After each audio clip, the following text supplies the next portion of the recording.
టాలీవుడ్ కి ఉన్న అసంతృప్తులలో అవార్డు ఒకటి. అటు జగన్ ప్రభుత్వం అవార్డులకు మొండి చేయి చూపించింది.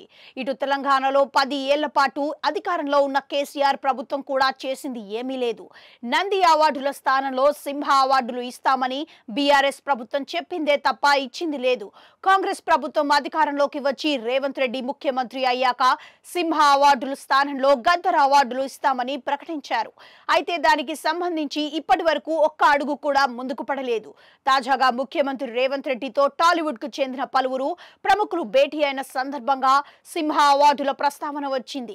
త్వరలోనే అవార్డు ప్రక్రియ మొదలు పెడతామని రేవంత్ రెడ్డి టాలీవుడ్ కు భరోసా ఇచ్చారు.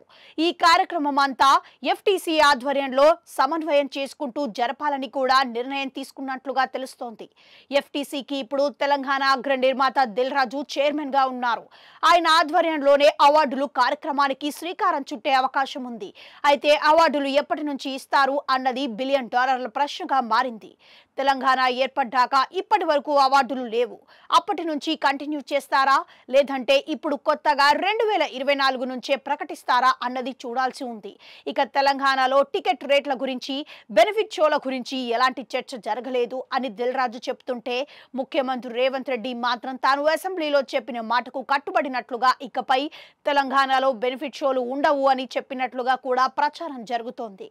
తెలంగాణలో ఇకపై బెనిఫిట్ షోలు ఉంటాయా ఉండవా అన్నది సంక్రాంతి సినిమాల నుంచి తెలిసిపోనుంది.